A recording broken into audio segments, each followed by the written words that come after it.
Salut à toi qui veut prendre le contrôle de ta vie, ici c'est Zen Renard et dans cette vidéo je voulais te parler d'une information que j'ai juste lu le titre. La plupart des informations je regarde les titres et surtout que ça, à la base ça m'intéresse pas mais ça m'a fait un peu digresser dans ma tête et si tu suis mes vidéos tu sais que j'aime digresser.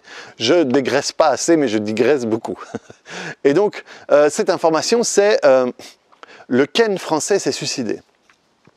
Et donc Ken, pour ceux qui ne savent pas, il y avait Barbie et il y avait Ken. Ken, Barbie, c'est censé être la femme parfaite, hein, blonde, mince, yeux bleus à forte poitrine. Hein, on voit l'idée quand même. Hein, si tu vas un peu derrière tout ça, il y a quand même des gens qui ont fait pas mal de mal à l'humanité et qui c'était un peu les mêmes caractéristiques, hein, sans rentrer dans le point Goldwyn tout de suite.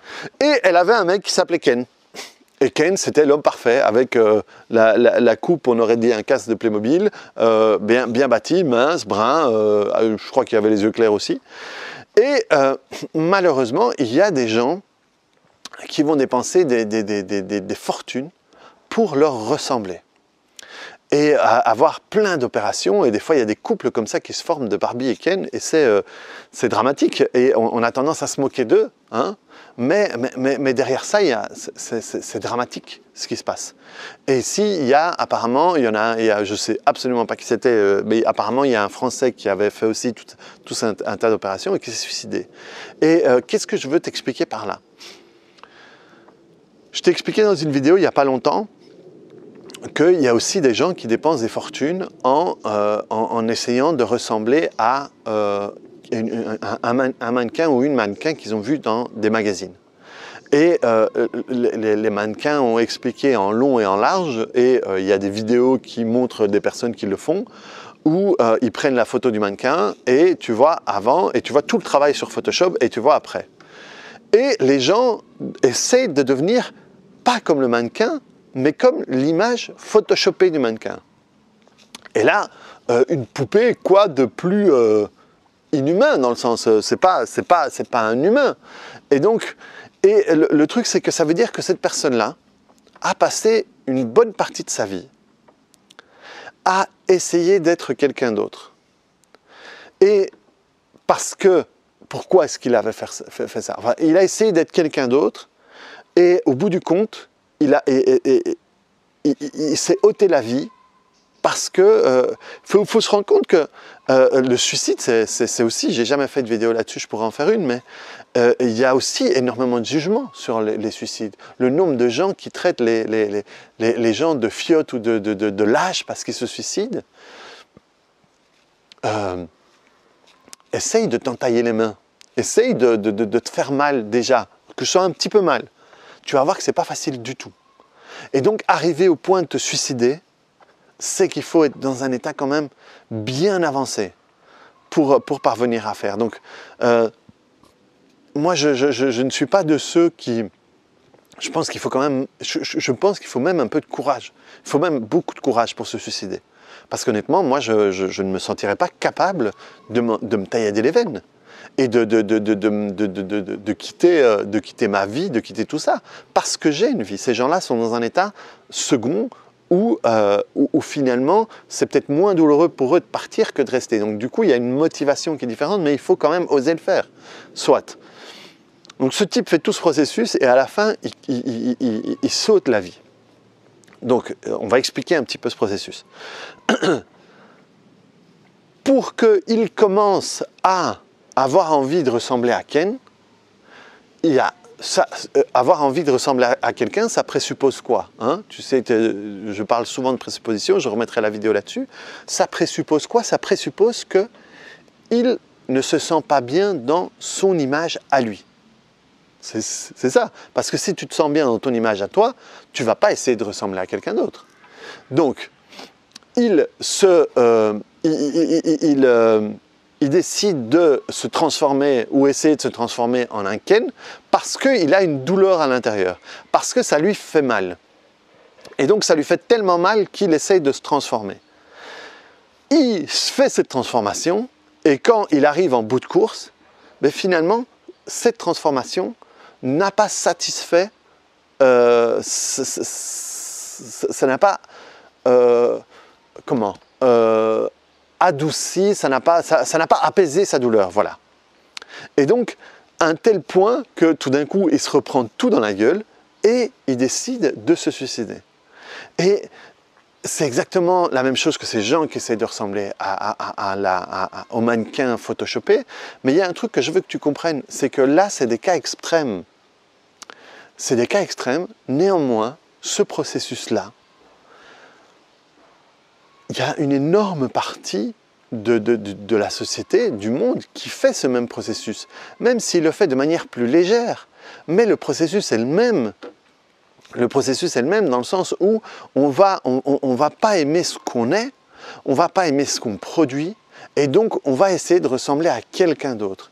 Mais le truc, c'est pas je fais la paix avec ce que je suis et donc ça peut m'aider à évoluer. C'est non, j'ai mal dans ce que je suis et donc j'ai tellement mal que je veux être autre chose. Et le problème, c'est que même si j'arrive à être autre chose, j'ai toujours à l'intérieur de moi ce mal. Ce qui fait que, et c'est ça, c'est ce mécanisme qui va générer ce qu'on a tendance à appeler l'autosabotage, etc., etc. Donc c'est quand même, ici c'est un cas extrême, c'est un cas où certaines personnes peuvent en rire, hein, le type qui est tellement con, qui veut ressembler à Ken, il s'est suicidé, tant mieux pour la société. Enfin, c'est le genre de truc qu'on peut entendre dans le café du coin, quoi. Ou voilà, soit, on peut l'entendre.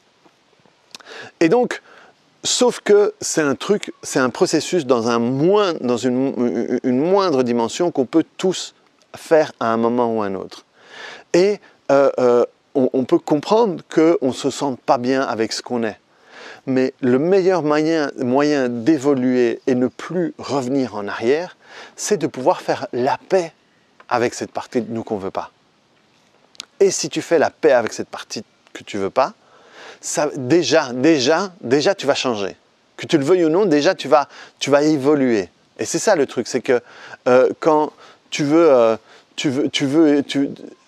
souvent on pense au changement. Le changement, c'est un truc un peu qui fait partie de la mode et tout ça. Mais il faut penser à évoluer. Si tu évolues, le changement vient tout seul. Et donc, en faisant la paix avec ces parties-là, tu ne vas déjà plus générer ce que la blessure génère. Et donc, si on l'a tous fait, on peut apprendre de ça. On peut apprendre et on peut, tu sais, ce qui va t'embourber, ce qui va te faire là-dessus, c'est le jugement par rapport à ce que tu es. C'est le jugement par rapport à la partie que tu n'aimes pas. Et le jugement par rapport à la partie que tu n'aimes pas, elle vient de quelque part. À un moment, on t'a jugé. Et souvent dans l'enfance, souvent dans la jeunesse, souvent d'une manière qui a apporté beaucoup d'émotions ou de manière répétée. Et donc, ce que tu fais, c'est que tu te juges de la manière dont tu as été jugé auparavant. Et c'est là le gros problème, c'est que tout d'un coup, tu vas te comporter avec toi de la manière dont se sont comportés des gens que tu n'aimais pas ou que tu n'aimais pas leur comportement envers toi. Et tu refais la même chose avec toi. Et donc, ce pauvre jeune homme qui a dépensé tant d'argent, qui a mis tant d'efforts pour pouvoir être quelqu'un d'autre et qui, au bout du compte, c'est quelqu'un en souffrance. On va se moquer. Et honnêtement, je vais te dire, hein, dans ma jeunesse, je me foutais de la gueule de gens comme ça. Je veux pas, quand je parlais avec des amis, hein, je ne vais jamais faire ça devant parce que, pas parce que je suis lâche, mais parce que je sais que ça peut faire mal et que ce n'est pas mon but de faire mal. Mais je pouvais me moquer des gens qui, et ça honnêtement, ouais, c'est le genre de discours que j'aurais pu tenir quand j'étais jeune, qui étaient assez cons que pour avoir envie de ressembler à Ken ou à Barbie. Mais c'est parce que je ne comprenais pas tout ce que je comprends maintenant. Ce n'est pas une question qui sont cons, c'est une question qui souffre, bordel. Et on peut nous apprendre de cette souffrance qui est à ce moment-là magnifiée, je ne sais pas si ça se dit en français, mais agrandie comme sous une loupe. On peut apprendre de ça pour se rendre compte que nous, dans une moindre mesure, on peut avoir ça aussi. Et donc quand on se sent mal avec nous, et par exemple pour le poids, c'est ça. Le premier truc à faire si tu veux changer ton corps, c'est pouvoir t'accepter tel que tu es aujourd'hui. Et dès que tu t'acceptes tel que tu es aujourd'hui, déjà le problème change. Déjà le problème, parce que tu ne te tortures pas, tu ne te flagelles pas de la même manière. Et donc ça veut dire que ça peut t'aider pour évoluer ou d'un coup pour te rendre compte que voilà, c'est pas si grave que ça, quoi. Et donc, vraiment travailler sur ce jugement que tu as envers toi, parce que tout ça part d'un jugement envers soi. Si tu peux travailler sur ce jugement-là, si tu peux faire la paix avec ce jugement-là, avec ceux qui te l'ont dit, avec la voix qui est à l'intérieur de toi. Des fois, la voix qui va te juger à l'intérieur de toi, ça va peut-être être la voix de la personne qui te jugeait dans le temps. La voix de la personne qui t'a dit que tu n'étais pas... avec les mecs, dans les problèmes sexuels, et les gens qui sont éjaculateurs précoces et tout, il y a souvent des conjoints qui leur ont dit quelque chose. Et ça les marque, quoi. Et ça veut dire qu'à chaque fois qu'ils sont dans l'acte, ils ont cette petite voix. Et, et donc, le but, au lieu de travailler sur le problème visible, c'est sur ce qui génère le problème. Rappelle-toi, je vais toujours aller chercher les ingrédients. Et si je peux trouver l'ingrédient correspondant, l'ingrédient c'est un interrupteur. Et parfois c'est ce qui prend plus de temps. Et parfois il peut m'arriver de travailler des fois des dizaines de séances et éteindre plein d'interrupteurs. Mais ce n'est pas l'interrupteur de la lampe qui te fait du mal. Et donc, pour la personne, des fois, elle peut avoir la sensation que ça ne marche pas, mais par contre, on a éteint plein d'autres interrupteurs et qui vont avoir un impact peut-être sur d'autres parties de leur vie. Mais donc voilà, c'est ce pauvre jeune homme qui s'est suicidé, c'est une manière pour moi, je l'utilise pour te faire comprendre quelque chose. Et peut-être mettre en lumière des comportements que tu peux avoir sur toi, et donc au lieu de le juger, au lieu de s'en moquer, c'est ok, tiens, effectivement, moi là-dessus, je ne m'aime pas, ou j'essaye de ressembler à quelqu'un d'autre, ou j'essaye de changer, mais je n'ai pas été éteindre le feu ici. Je n'ai pas été éteindre ce qui me faisait mal. Et si tu l'éteins, ça ne veut pas dire que tu ne vas pas changer. Il y a des gens qui disent oui, mais bon, ça veut dire que je vais rester comme je suis. Mais ce n'est pas du tout ça. Si tu fais la paix, et peut-être simplement le fait de faire la paix, des fois, il y a des gens qui ont simplement fait la paix et qui ont perdu 10 kilos en faisant la paix. Parce que le poids était connecté à quelque chose. La manière dont ils se voyaient, les gens qui se voient, qui se sentent petits, les gens qui se sentent cons, les gens qui se sentent moches, c'est des fois simplement dû à une expression, à une méchanceté, à un jugement. Et le fait de faire ça, ça transforme. Combien de fois on a entendu des garçons ou des filles se sentir gros alors qu'ils ne le sont pas? C'est le problème de l'anorexique. Il se voit gros alors qu'il ne l'est pas. Et donc on peut se voir moche alors qu'on ne l'est pas.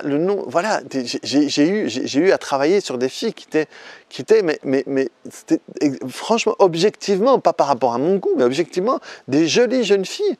Mais elles se sentaient moches. Et donc ça n'a pas à voir avec l'objectivité. J'ai eu des gens qui avaient parfois 2 doctorats qui venaient chez moi et qui se sentaient cons.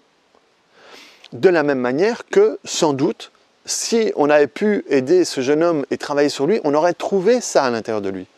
Et lui, d'une certaine manière, il y avait, parce qu'il y a une chose à apprendre sur ce genre de personnes, c'est quand même une certaine abnégation, c'est quand même une certaine force de se dire je vais changer, je vais être différent. C'est fait de la mauvaise manière, mais il faut subir les opérations, les heures de sport, les heures de machin pour devenir Ken. Donc il y a plein de choses à apprendre de ça. Donc voilà mon analyse, mon association d'idées par rapport à ce pauvre jeune Ken français qui s'est suicidé. Et donc voilà, mon but c'est voilà, regarde vers toi. Regarde les choses que tu n'aimes pas de toi. Regarde les moments où tu n'es pas cool avec toi. Ça, c'est une question que je pose souvent, moi, en séance. Je dis, qu'est-ce que tu te dis quand tu n'es pas cool avec toi? Qu'est-ce que tu penses de toi quand tu n'es pas cool avec toi? Et ça, souvent, je dis, ok, et qui t'a traité de cette manière-là? Ou qui tu as vu traiter quelqu'un d'autre de cette manière-là? Ou qui tu as vu se traiter de cette manière-là? Et là, souvent, il y a plein de trucs qui viennent. Et à ce moment-là, c'est à ce moment-là qu'on commence à détricoter le machin. On commence à détricoter le pull, l'écharpe horrible qu'on ne supporte plus porter. Et donc à nouveau, voilà, C'est la fin de cette vidéo, donc je peux te dire que tout ce que j'explique ici, ce sont des choses que je vais expliquer dans mon cours de TPE, que je vais faire en Belgique et en Suisse. Les détails sont ici en dessous. C'est vraiment, c'est le genre d'outils que moi j'ai ou reçu en formation ou découvert tout seul en travaillant. Et c'est pour ça, c'est aussi pour ça que j'ai décidé de créer ma technique, parce que j'avais tellement envie de pouvoir former des gens à travailler sur d'autres, pour pouvoir partager ça. Ça va être un kiff énorme. Moi, rien que d'y penser, voilà, là j'ai des fourmis, parce que ça va me faire tellement plaisir de finalement pouvoir partager ça aux gens. Et pouvoir travailler, et pouvoir après revenir là-dessus et tout ça. Mais donc, vraiment, voilà, c'est vraiment ce que je vais partager avec une émotion, avec une force que tu peux même pas t'imaginer dans les cours de TPE. Tu as tous les détails ici en dessous avec le lien pour t'inscrire en Suisse ou en Belgique. Donc voilà, reprends le contrôle de ta vie. Désolé Ken français pour toi, mais c'est une manière de lui faire honneur, de pouvoir utiliser ce qu'il a vécu, peut-être pour faire évoluer d'autres personnes, peut-être pour t'aider toi qui m'écoutes, et moi de la manière dont j'utilise avec les patients, et pour moi aussi, Donc finalement tu peux tirer quelque chose de bon d'un truc comme ça. C'est pareil avec les échecs. Avec les échecs, tu peux toujours transformer un échec en un apprentissage. Et à partir de là, ça change tout. Donc voilà, reprends le contrôle de ta vie, on se voit sur une autre vidéo, tu me cliques ici sur le bouton j'aime, tu mets un petit détail sur ce que tu penses là-dessus, et on se voit sur une autre vidéo. Allez, salut!